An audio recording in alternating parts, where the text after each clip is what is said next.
Pengusaha yang tergabung dalam Kamar Dagang dan Industri Kadin ramai-ramai mendeklarasikan harta kekayaan pribadi mereka. Setelah para pengusaha mendeklarasikan kekayaan mereka, uang tebusan di Dirjen Pajak pun meningkat drastis. Apakah target pemerintah dari program tax amnesty akan tercapai jika seluruh pengusaha paling tidak yang tergabung dalam Kadin mau mengikuti program ini? Kami akan bahasnya dalam segmen The Analyst.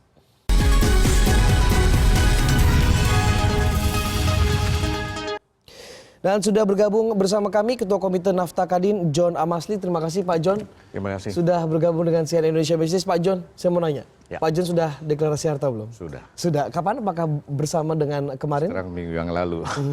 Terburu-buru. Oke, berarti lebih dulu ya dibandingkan dengan teman-teman Kadin kemarin. Prosesnya seperti apa sih Pak John? Apakah sulit atau berbelit-belit atau justru dimudahkan gitu dari Dirjen Pajak sendiri? Iya, memang di lapangan itu ada kendala ya, kita harus mengakui dokumentasi. Tapi kita melihat barusan beberapa hari yang lalu Dirjen Pajak sudah melakukan pembenahan, menyederhanakan dokumentasi. Jadi mungkin itu akan sangat membantu. Yang sedikit sulit apa sih pada saat proses, misalnya kelengkapan dokumentasi, harus pakai soft copy, dan lampiran-lampiran dan sebagainya. Itu kadang-kadang kan membuat wajib pajak agak bingung. Cuman ya itulah biasanya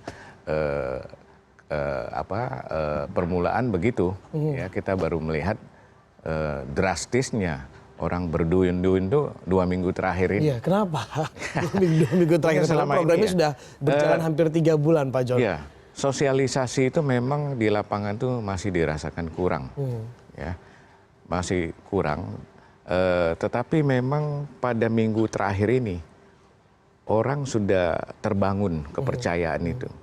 Ya. Apakah juga ada kemudahan-kemudahan atau juga kepastian hukum yang diberikan pemerintah? Ya, selama beberapa bulan ini masih ada perasaan kepercayaan itu belum terbangun dengan utuh, ya.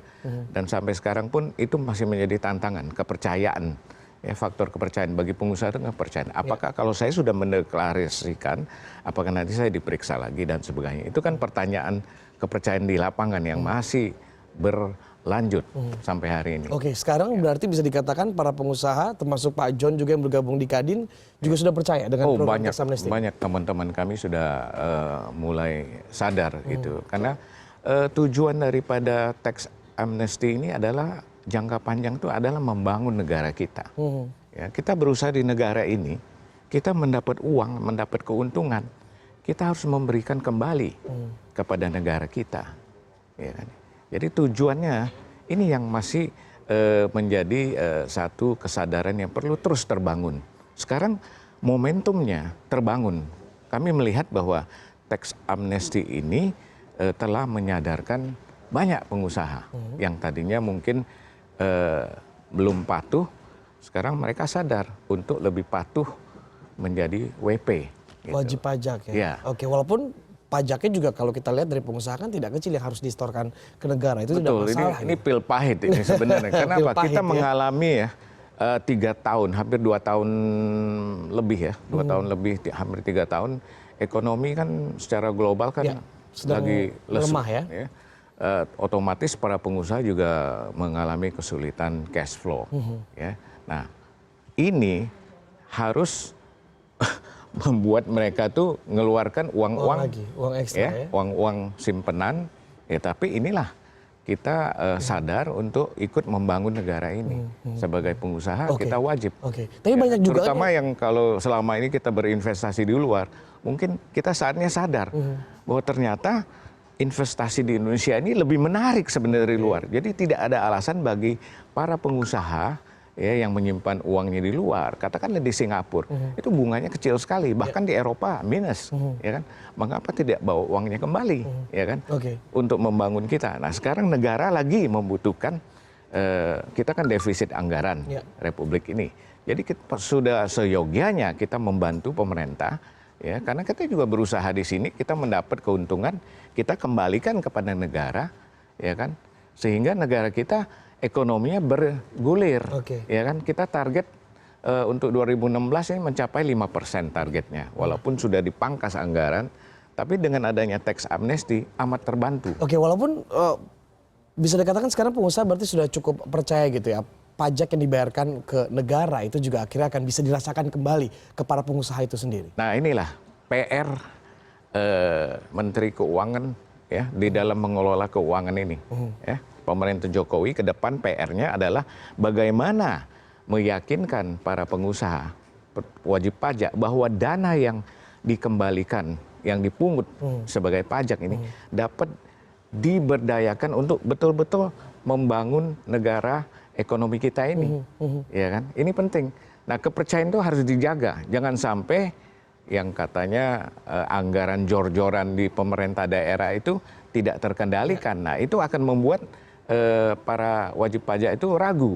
Nah, tidak terserap dengan baik seperti itu ya? Tidak terserap dengan baik dan jor-joran. Ya, saya ingin mengomentari DKI dalam hal anggaran luar biasa DKI ini. Tetapi kalau kita lihat anggarannya dipakai, banyak kritik yang mengatakan bahwa anggaran DKI ini agak jor-joran. Ya, pemakaian jor-joran, sangat-sangat. Kita lihat Transjakarta, itu harga satu bisnya itu 4,5 miliar, luar biasa. Ya, memang itu public obligation. Intinya adalah PR pemerintah selanjutnya setelah mengumpulkan dana tax amnesty ini, bagaimana berkomunikasi dengan para pengusaha wajib pajak bahwa dana ini akan diberdayakan seefektif dan efisien mungkin. Ya, jadi kata-kata seperti korupsi itu adalah konotasi negatif. Itu akan membuat para pengusaha kurang percaya. Ya, kita ingin melihat bahwa dana yang kita berikan melalui tax amnesty itu betul-betul dipakai untuk membangun ekonomi kita. Oke, Pak John, sudah berapa sebenarnya kalau dari pengusaha yang tergabung dalam Kadin itu untuk yang sudah melaporkan? Ya, secara kuantitas. Jawabannya nanti dulu Pak John, kita harus jeda iklan terlebih dahulu. Kita akan kembali dengan dialognya. Tetaplah di CNN Indonesia Business.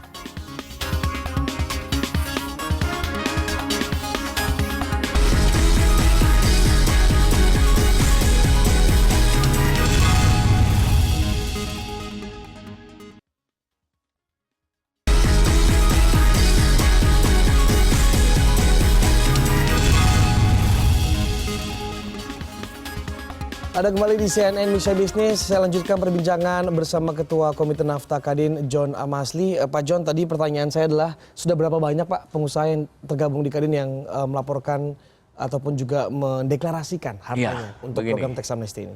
Itu keanggotaan Kadin itu ratusan ribu. Ya. Tercatat bahwa wajib pajak di Indonesia ini ada 30 juta. Dan ratusan ribu wajib pajak itu juga anggota Kadin.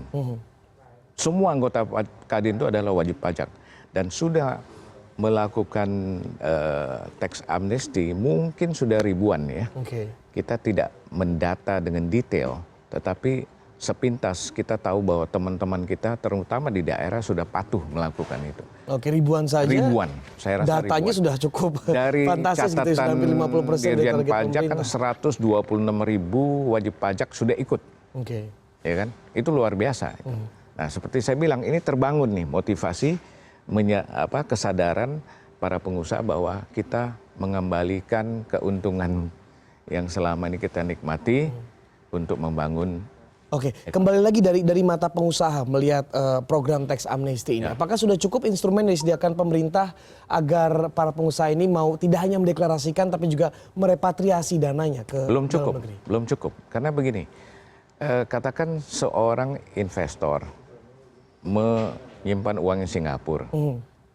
Kalau dibalikkan dengan insentif ini, itu bagi mereka masih belum cukup. Mereka ingin melihat produktivitas daripada investasi dalam negeri. Nah, oleh karena itu, inilah kesempatan pemerintah mengeluarkan berbagai instrumen keuangan, seperti misalnya obligasi.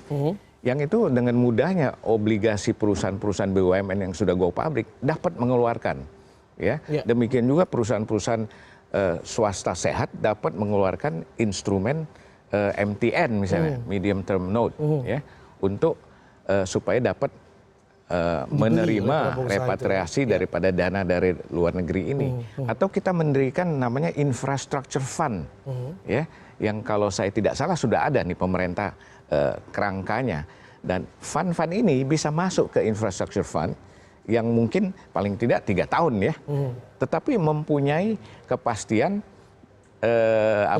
return ya, katakanlah rata-rata di atas bank-bank di luar negeri, itu akan menarik bagi mereka.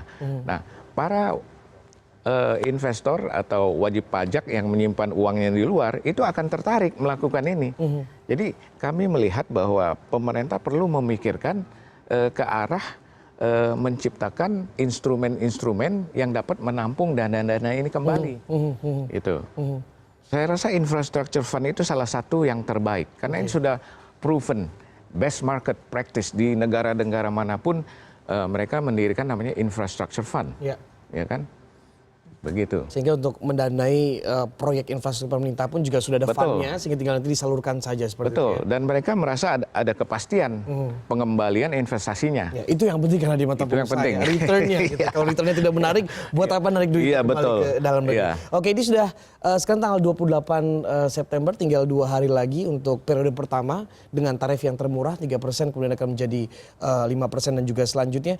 Menurut Anda apakah setelah periode pertama ini selesai, apakah akan ada lebih banyak lagi pengusaha yang akhirnya mau mendeklarasikan atau repatriasi dananya? Karena kalau kita lihat tarifnya kan juga semakin besar. Kembali saya melihat bahwa komunikasi antara pemerintah dengan para pengusaha ini perlu terus berlanjut, ya, menyadarkan apakah perlu akhirnya periode tarifnya pun juga diperpanjang lagi, tidak hanya penyelesaian dokumentasi? Itu permintaan para pengusaha sudah pasti. Kan saya bilang tadi bahwa mereka nih seret nih duitnya ya, karena 2-3 tahun pemasukan melorot terus ya kan, jadi otomatis cash flow-nya itu kan tight gitu. Jadi memang kebutuhan memperpanjang itu sudah pasti. Jangan hanya 2017, kalau bisa 2018, ya kan? Diperpanjang lagi. Karena tujuan kita adalah bagaimana mengumpulkan, memberdayakan dana-dana ini. Tapi nanti pemerintah juga mengatakan, aduh ini pengusahanya manja sekali gitu. Kalau kan kita sudah kasih 9 bulan, itu yang cukup lama gitu. Tidak, bukan soal manja, tetapi pengertian pemahaman tax amnesty ini dampak jangka panjangnya adalah untuk pemerintah dan pengusaha. Timbal balik, bayangkan kalau ekonomi kita yang ditargetkan 5% tidak tumbuh karena kekurangan pengusaha juga yang terkena akhirnya. Kita kena juga imbasnya. Nah, oleh karena itu sudah saatnya kesadaran ini terus ditumbuhkan. Nah, makanya perlu komunikasi antara pemerintah dengan para pengusaha terus dilakukan. Ya, jadi Kadin juga dalam hal ini berusaha mengkomunikasikan kepada anggota-anggota kami yang kebanyakan UKM. Ya, di Kadin kami kebanyakan UKM juga. Nah, mereka ini sudah mulai tumbuh kesadarannya, ya kan.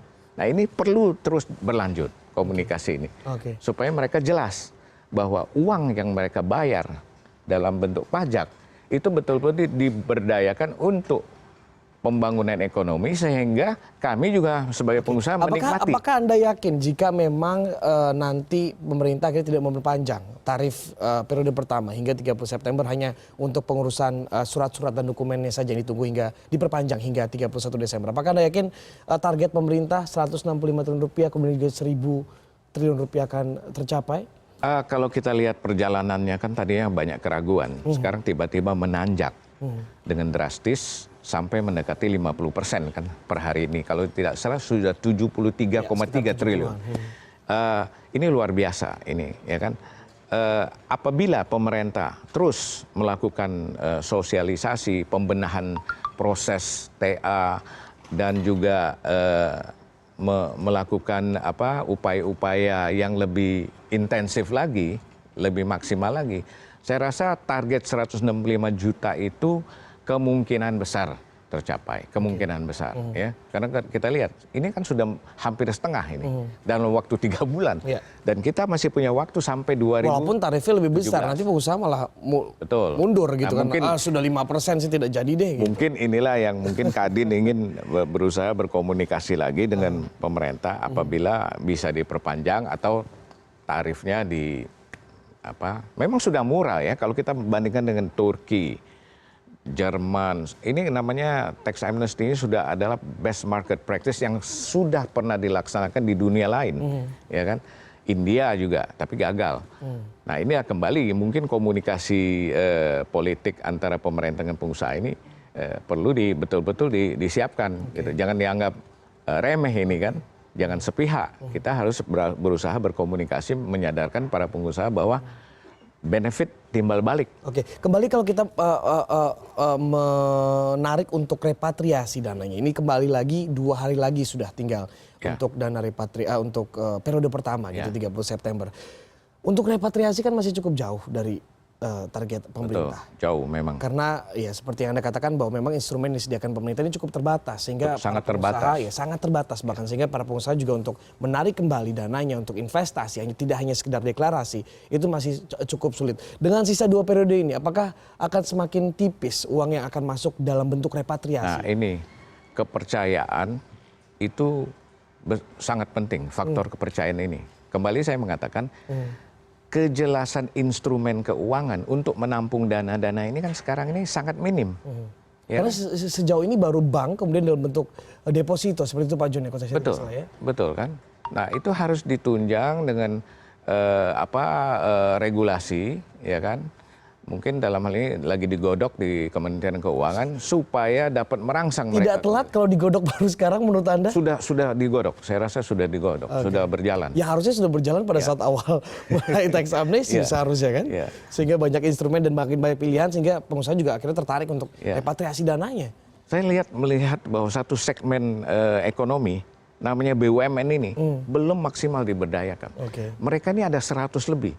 100 lebih Kembali perusahaan ini MTN memang nampaknya sangat menarik nanti untuk memang tidak semua Indonesia, perusahaan ini sehat ya, tetapi sebagian besar mereka ini dapat menjadi motor penggerak untuk menampung dana-dana ini. Ya contohnya juga infrastructure fund yang dikeluarkan oleh Wijaya Karya, Hutama Karya, yang itu kan Adikarya, itu kan dapat menampung ini. Tapi kembali kepastiannya ya di dalam hal return, pengusaha juga mau minta supaya ada return gitu. Sebelum kita lanjutkan kita lihat karena dulu mereka sudah bayar 2%, 3%, 4%. Nah, mereka harus melihat ada kejelasan berapa termnya, berapa returnnya, berapa tenornya seperti itu ya, Pak John. Kita lihat dulu untuk pembukaan perdagangan indeks harga saham gabungan pagi ini, Pak John, ternyata terkoreksi setelah kemarin melesat cukup tinggi ke level 5.400-an, level tertinggi dalam sebulan terakhir. Dan indeks harga saham gabungan ternyata pada pagi hari ini berbalik arah ke zona merah. Walaupun cukup tipis masih 0,59% dan masih hanya tinggal 13-an poin saja untuk IHSG kembali ke level 5.400-an ke level 5.388. Nah, bagaimana dengan efek dari pasar modal sendiri? Karena juga para pelaku pasar kan mengharapkan bahwa ada beberapa bahkan yang sekuritas kemudian juga instrumen-instrumen yang ada di pasar modal yang juga disediakan oleh pemerintah untuk menampung dana repatriasi. Betul. Kita melihat dolar sudah melemah, rupiah kita sudah menguat. Itu kan indikator bahwa dana udah mulai masuk. Ya. Mengenai faktor pasar modal terkoreksi beberapa hari ini karena faktor profit taking. Jadi itu ada beberapa faktor. Tetapi dampak pada tax amnesty ini sangat positif. Rupiah kita menguat, cukup drastis dari 13.600 sekarang sudah 12. Oke, Pak John sendiri tidak tertarik untuk repatriasi ke pasar modal kita yang saat ini sedang kan cukup bagus. Nah, kembali saya ingin menekankan bahwa instrumen instrumen untuk nampung dana-dana dari luar ini penting. Ya kan? Nah, pemerintah harus bekerja keras PR-nya 2-3 bulan ke depan bahkan sampai 2017 bagaimana mengkomunikasikan, meyakinkan kepada para pemilik dana di luar bahwa investasi di Indonesia lebih menarik. Oke, berarti kalau dari mata pengusaha diperpanjang lagi program kalau bisa, juga diperbanyak lagi instrumen repatriasi dananya ya. Oke, baik, terima kasih John Amasli, Ketua Komite Nafta Kadin sudah bergabung dengan CNN Indonesia Business.